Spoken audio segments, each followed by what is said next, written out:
اور جن لوگوں نے ظلم سہنے کے بعد اللہ کے لیے وطن چھوڑا ہم ان کو دنیا میں اچھا ٹھکانہ دیں گے اور آخرت کا اجر تو بہت بڑا ہے، کاش وہ اسے جانتے۔ یعنی وہ لوگ جو صبر کرتے ہیں اور اپنے پروردگار پر بھروسہ رکھتے ہیں۔ اور ہم نے تم سے پہلے مردوں ہی کو پیغمبر بنا کر بھیجا تھا جن کی طرف ہم وحی بھیجا کرتے تھے۔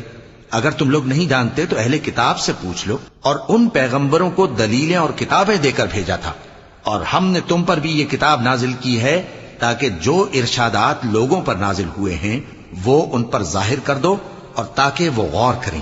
اب کیا جو لوگ بری بری چالیں چلتے ہیں اس بات سے بے خوف ہیں کہ اللہ ان کو زمین میں دھسا دے یا ایسی طرف سے ان پر عذاب آ جائے جہاں سے ان کو خبر ہی نہ ہو، یا ان کو چلتے پھرتے پکڑ لے تو وہ اللہ کو عاجز نہیں کر سکتے، یا جب ان کو عذاب کا ڈر پیدا ہو گیا ہو تو ان کو پکڑ لے؟ بے شک تمہارا پروردگار بہت شفقت کرنے والا ہے، مہربان ہے۔ کیا ان لوگوں نے اللہ کی مخلوقات میں سے ایسی چیزیں نہیں دیکھی جن کے سائے دائیں سے بائیں کو اور بائیں سے دائیں کو لوٹتے رہتے ہیں، یعنی اللہ کے آگے عاجزی سے سجدے کی حالت میں رہتے ہیں؟ اور تمام جاندار جو آسمانوں میں ہیں اور جو زمین میں ہیں سب اللہ کے آگے سجدہ کرتے ہیں، اور فرشتے بھی، اور وہ ذرا غرور نہیں کرتے، اور اپنے پروردگار سے جو ان کے اوپر ہے ڈرتے ہیں، اور جو ان کو ارشاد ہوتا ہے اس پر عمل کرتے ہیں۔